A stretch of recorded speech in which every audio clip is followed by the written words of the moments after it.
So, I'm taking my last chance to say welcome back. How was coffee? Yes, good. I am very, very happy to be here at this last block of today. It's good to see you all back. We've been split up for some hours now. We are about to listen to Karin Ruiz, who's going to speak about one of the best ideas ever. It's actually my favorite business idea. I hope you'll like it too. Welcome, Karin. Thank you very much. Let's see. Can you hear me? Yeah, obviously. Yeah, I can hear myself. I'm Karin Ruiz, and I'm the CEO of the company called Peepoople. And I'm here instead of Camilla Virse, and you've probably seen her name in the program. She's stuck in Kenya, and I'm stuck in Sweden. I was supposed to be in Kenya, and she was supposed to be in Sweden. So now I'm here instead, and hopefully I will be able to give you the story of Peepoople in a good way as well. My plan is really to tell you a little bit about how this whole thing came about and the story up to where we are today and our plans ahead. But to do that, I think it's good for you to have kind of an understanding of what is the problem that we are actually solving and how are we solving it. So I'm going to start by showing you a short film. More than 40% of the world's population don't have a toilet. More than 1 billion of these people live in rapidly growing slums where it's impossible to plan or build any sanitary infrastructure. Human excrement contains dangerous, often lethal pathogens that pollute the environment. One child dies every 15 seconds due to contaminated water. This makes the lack of toilets one of the world's most serious problems. Can there really be a quick and feasible solution to this difficult problem? We believe so. It's called the Peepoo. The Peepoo is a personal single-use toilet in the form of a small bag that's easy to carry and easy to use. It can be used anywhere and is designed to be affordable even to those with the weakest purchasing power in the world. This small toilet acts as a micro-treatment plant that sanitizes the human excreta shortly after defecation, thereby preventing the feces from contaminating the environment. This means the Peepoo bag has the potential to improve the health, safety, privacy and hygiene for millions of people with immense benefits for society. But that's not all. The innovative Peepoo bag is made of degradable bioplastic, and since all pathogens are inactivated, the feces turn into valuable fertilizer with a high market value. Since it requires no infrastructure and no investment costs, it's more advantageous than other sanitation solutions for the world's less developed countries. And it's already available. So let's take on one of the world's biggest challenges.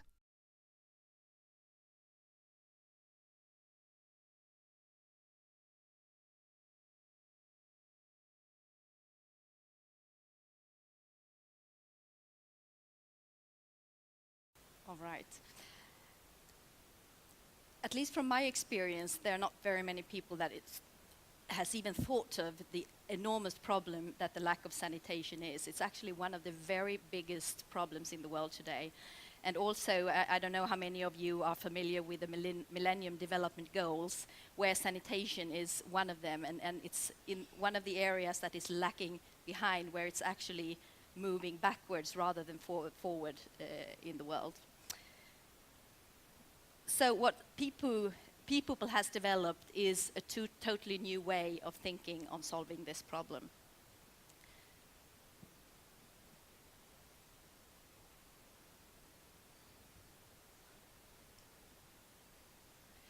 The story behind the founder of Peepoople is Professor Anders Wilhelmsson. He's a professor of architecture at the Royal Institute of Technology.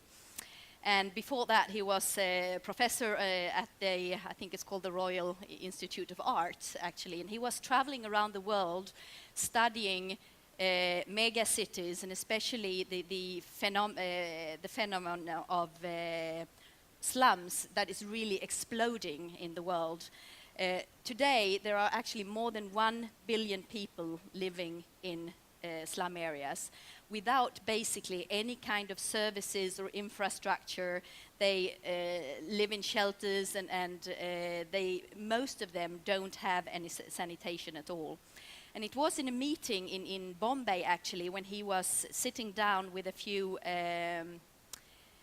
it's called pavement dwellers. It's not really like when they're living along the paved ways along the roads. And they kind of, well, they're taken away, their houses are taken away several times every year and they have to set up a new house somewhere or a new little shelter somewhere. And these women, Anders was sitting with them there saying like, they told him, listen, we don't need architecture. We can solve our housing, we can solve our cooking, we can solve the water problem, we get electricity, but there's one thing that we can't solve. That is the problem of not having a toilet. And this is how he really started thinking of how can you actually create a solution that's feasible to these people at the very, very bottom of the pyramid, as it's called, the poorest of the poorest. And they're, I don't know where this, okay, so, no, that's okay, then I take this one. And it's actually very much, it's a problem for everyone, but more so for women and children. There's about close to 2 million children dies every year from contaminated water, and it's mainly polluted from the feces, from the human feces. That's 1 child in every 15 seconds.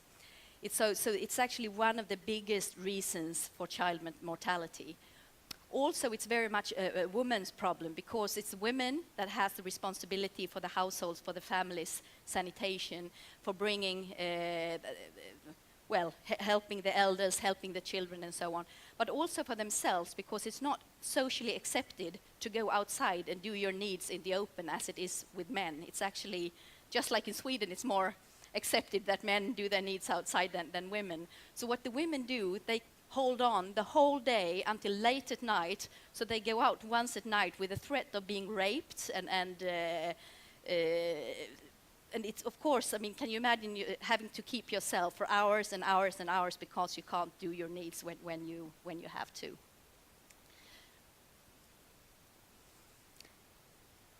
So Anders started thinking, I mean, how do I approach this problem? And obviously you need to take care of the feces and inactivate, do something about the pathogens that's in the feces as fast as possible after you have defecated. Also then, what do you do afterwards? How can you turn that rather than, because waste today from the human waste is a very big problem handling. How can you actually turn that around, turn that into a resource? And this is how, I mean, he got in contact with the Swedish University of Agricultural Science in Uppsala, SLU, and also with the Polymer Technology Institute at KTH here in Stockholm. And that's how, together with some of the research results that were found there, he came up with this self-sanitizing. It's actually, I have the toilet here. It works as a microtreatment plant because it contains urea, which is, well, it's the world's most common fertilizer. It's also called carbamide, which is like you have it in skin lotion and so on. It's totally harmless. And that actually reacts with the feces, and very shortly, within a couple of weeks, it's totally inactivated, it's totally harmless. So you actually have a pathogen-free fertilizer from it because the feces and the urine, because you can use it for both pee and poo, that's the name, the reason behind the name, is actually very rich in nutrients, but how can you reuse it as a fertilizer? Then it has to be clean. And then he thought, well, if you contain the feces in here, how can you then reuse it once you have cleaned it? So that's how the material for the bag itself being biodegradable, so you can actually bury it right away, reusing it as a fertilizer. So more than just being a toilet, it's really a whole system, and it's a sustainable system. So, and it's very, as you can imagine, it's very easily scalable. You can very quickly get a toilet to thousands of people. It's also, you don't need any investment costs up front, you don't need to build any infrastructure, so, and it doesn't require any water, so it's really smart from that perspective as well.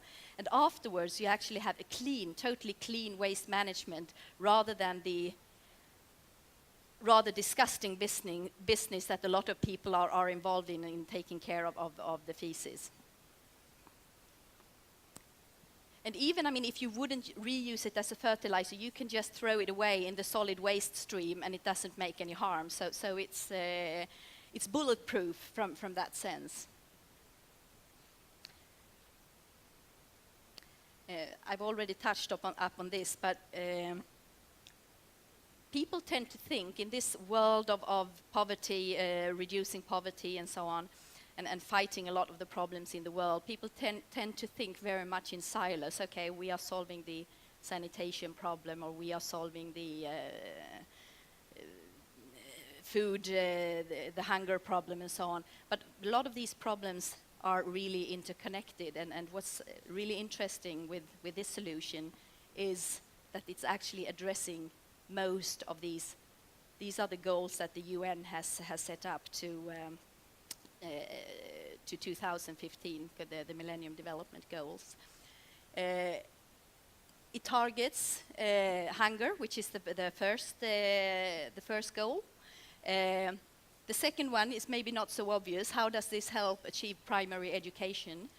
Actually, one of the main reasons in the world why girls drop out of schools is because there is no sanitation in school. There's very, very poor sanitation facilities in most schools in the poor world. So then when they approach like 10 years, something like that, it's not acceptable for them to do the needs out in the schoolyard any longer. So then they need to, well, the parents or the mother keep their daughters home, basically.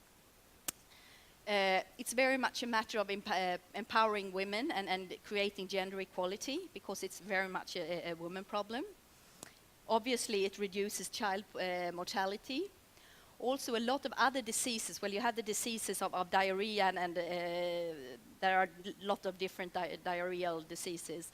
But also other diseases are getting much worse because of the unhygienic environments and that a lot of people are living in. Then we have the goal number 7, which is maybe most on target of ensuring the environmental sustainability. And there you actually have both the thing of halving the number of people that don't have access to a toilet and don't have access to sanitation, but also improving the life of slum dwellers, people living in the slum.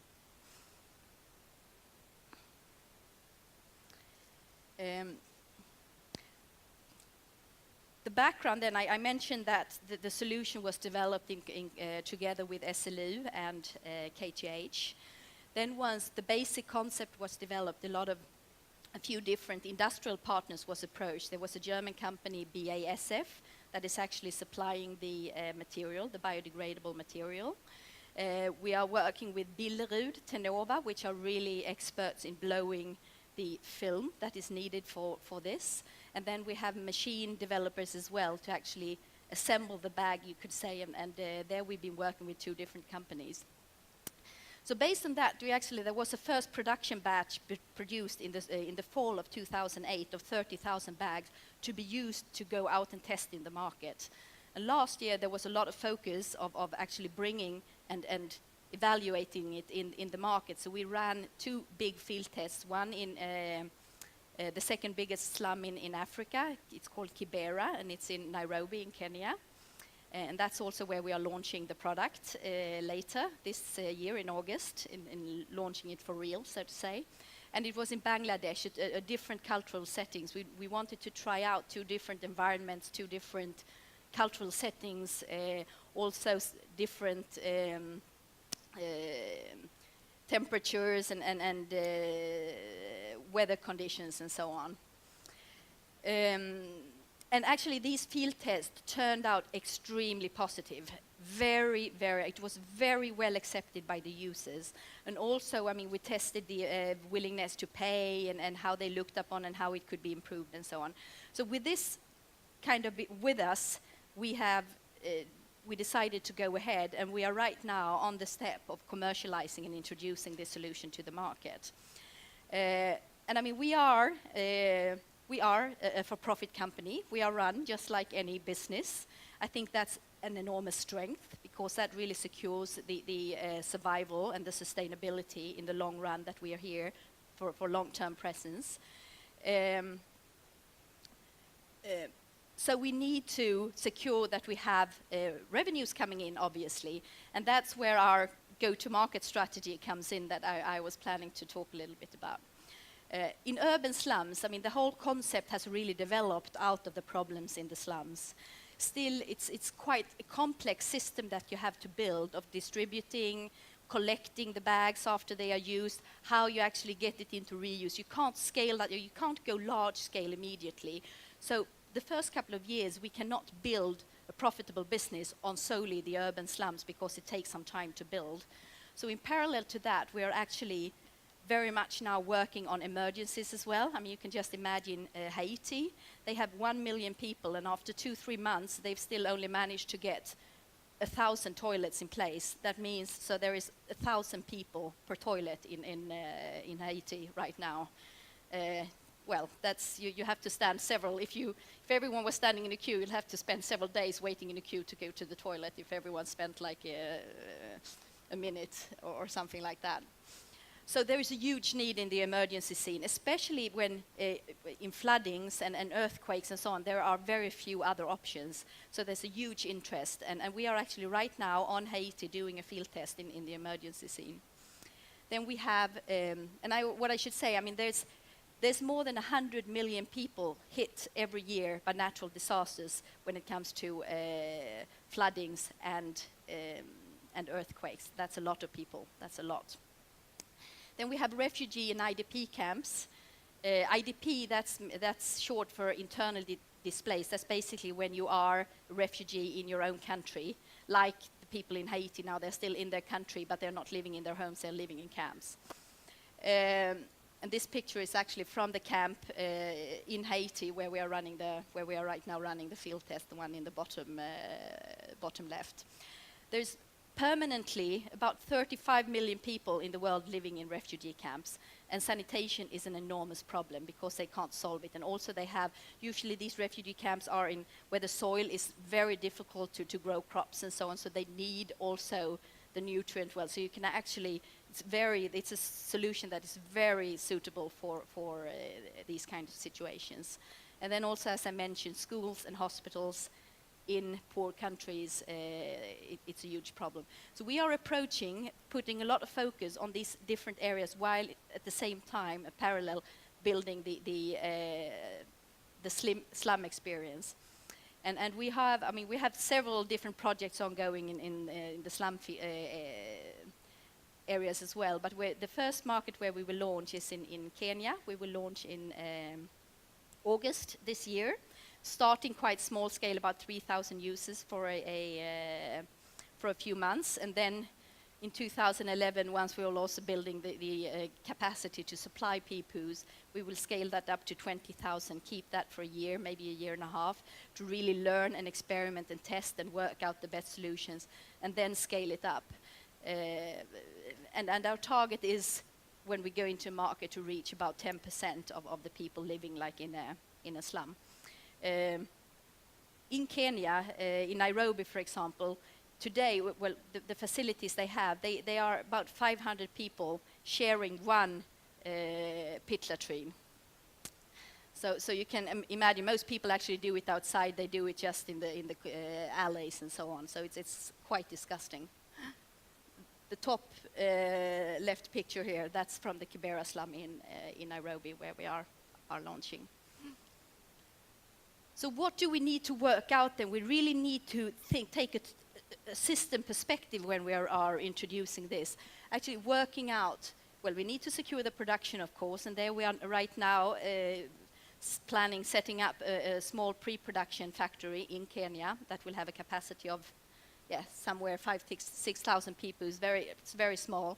While at the same time we are building the high capacity plants that will be able to supply 500,000 peepoos a day, which is still very, very little compared to that there is 2.6 billion people that don't have a toilet today. Then the distribution, there we will mainly work with micro-entrepreneurs, women micro-entrepreneurs as salespersons. They will also then educate and do promotion around hygiene and urban farming and so on. Collection, we will have both drop points and services. We believe this part of actually taking care of the feces afterwards and collecting is this service is very, very important to the people. So we're working out that, and then they can either reuse it themselves. There's a lot of what's called vertical gardens, bag gardens, where they grow sukumawiki and kale and so on next to their little shelters. But otherwise, we will also reprocess it into a commercial fertilizer. And another perspective on because since we kind of live in both worlds, we are a for-profit company, we're a company, but we're also addressing a huge social problem in the world.